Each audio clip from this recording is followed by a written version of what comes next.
What a life, eh, freak?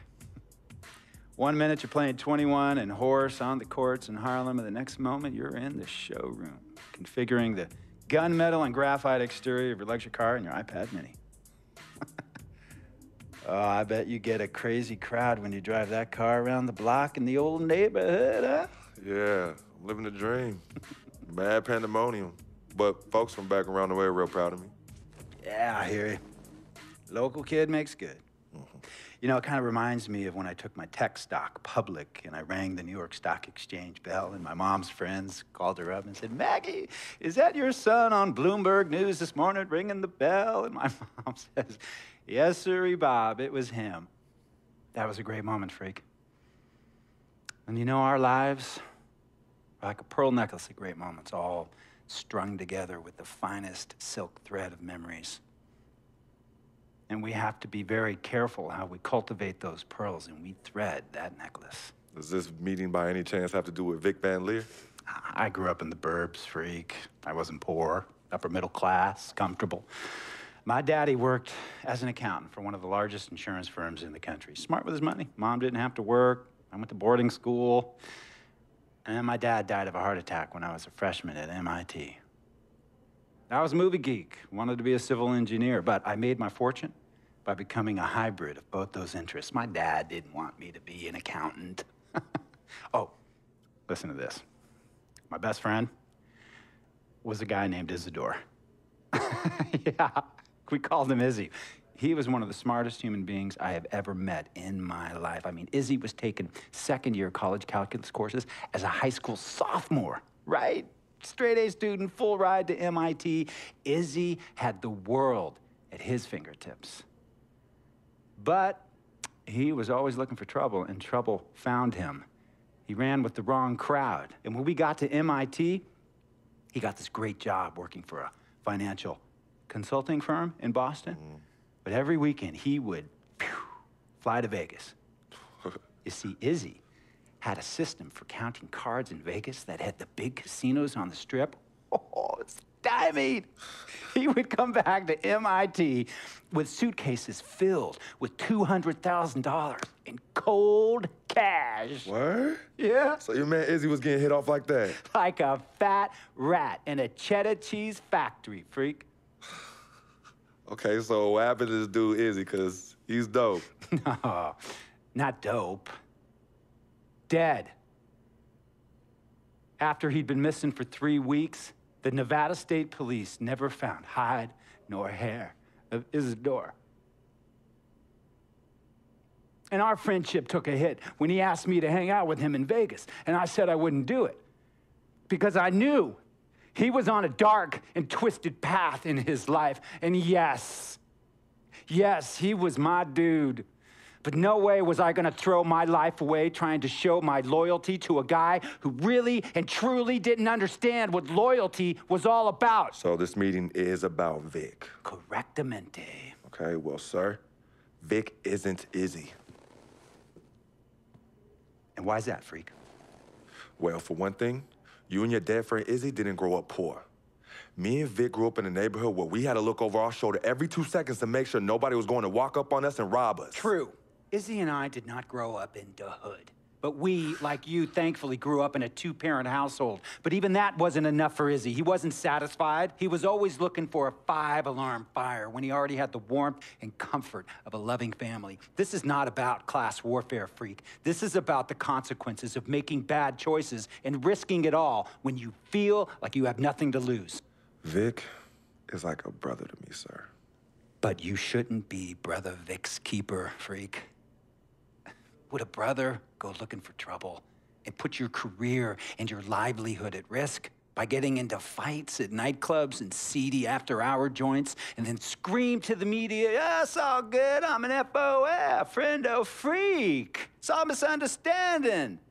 Y'all be haters, don't hate my game." I don't think a brother would do that to someone they really cared about, but a guy who looked at you like a meal ticket would. No. See, you don't understand Vic. Really?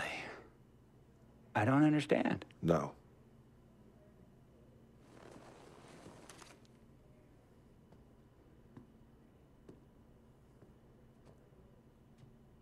Look, man, it was a misunderstanding with the guy in the next VIP booth.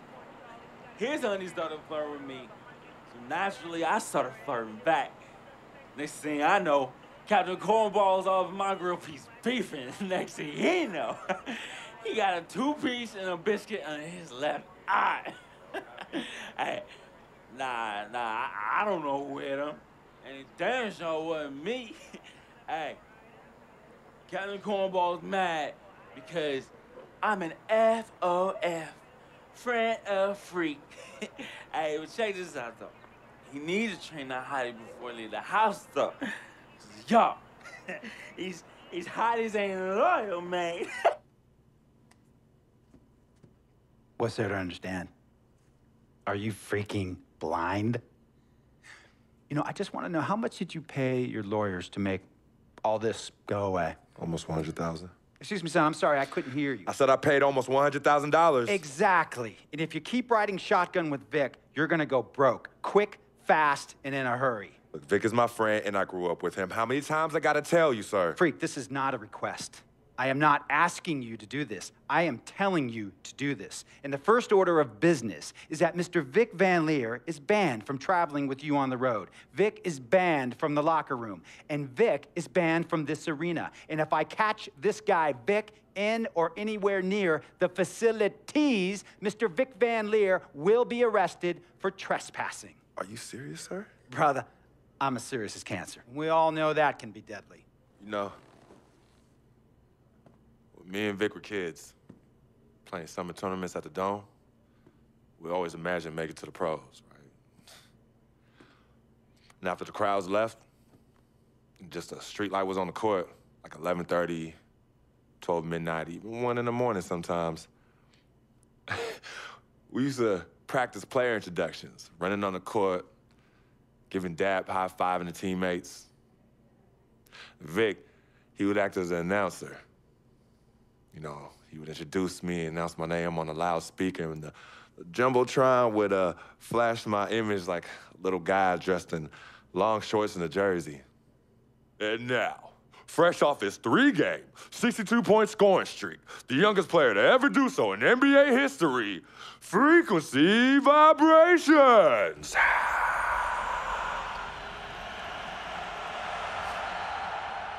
So me and Vic would sit in those empty bleachers at the Dome and dream like nobody's business. And now I'm living a dream. For real. And in so many ways, Vic was part of that. Please, listen to me. I mean, I know this guy's your dude from way back. Look, me and Vic go way back like the front seats of a '67 Cadillac. That's good. We go way back.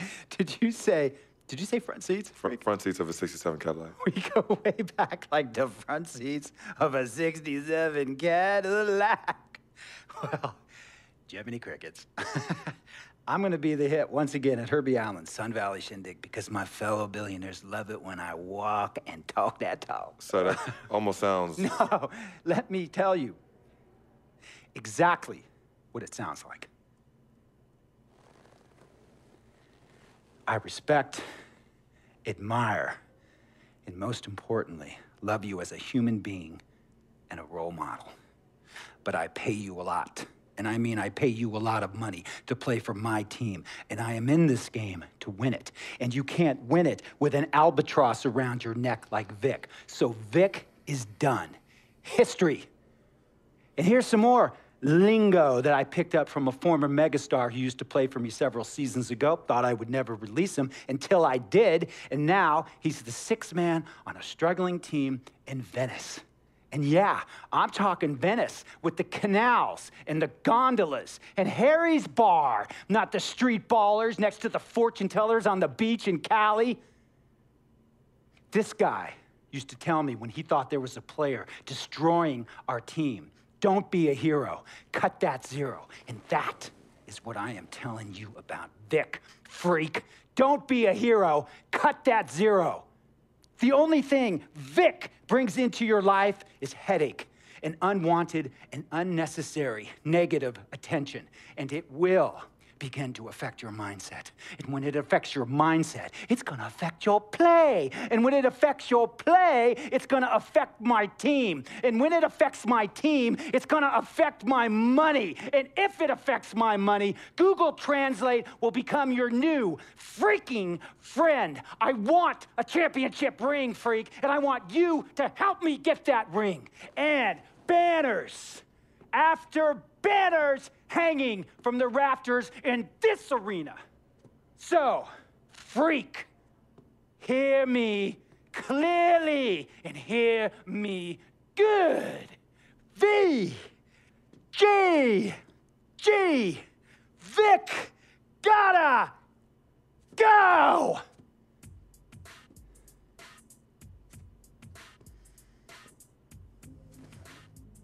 Handle your business. And remember, that contract you signed contains a morality clause, a very important clause that revolves around your conduct on and off the court, and how it can negatively impact my team. Now, I don't want you to have to learn Italian or Croatian as a second language. And hey, playing pro ball overseas, there's nothing wrong with that. But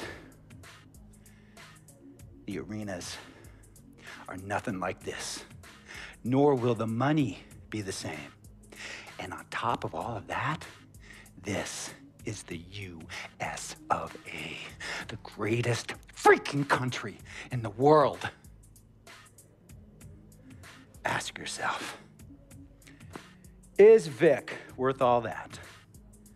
Think about it. Think long, think wrong. Oh damn, that was a long ass cutscene to tell me that my best friend is a loser. He has his bad rap. It's not, and I understand some of his judgments might shadow his actual character. It's not that at all. Man, Vic, let me tell you something. We actually, we have love for each other. We're brothers. Blood couldn't make us any closer. I mean, he has so much loyalty to me and to my family. You can see even Cece, you know, has issues with him, but he still loves her. He still loves her. Keep telling yourself that, freak. But we all know that type of person is only going to bring you down in the end. That's why we have to get rid of him. As much as you feel loyal to Vic, I don't. Because I've only known him for as much as I've been playing this game. Which isn't that long. It's not as long as the years, apparently, in which you were coded to know him for.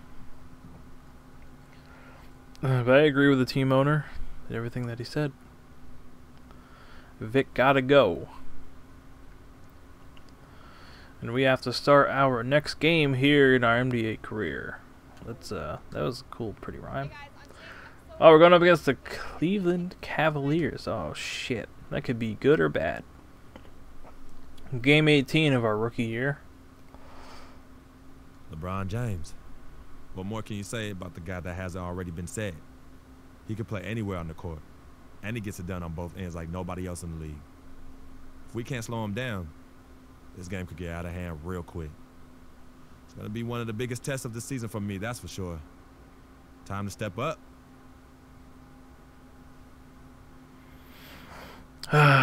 Going up against LeBron James. I'm in the same position as him, so I'm probably going to get matched against him at some point here. Even though I do play the bench, so I don't usually play the first line, but he's, oh my god, this is going to be one test. One test of defense here. Hopefully we can get it done. Hopefully we don't get wrecked. Hopefully we don't get blown out.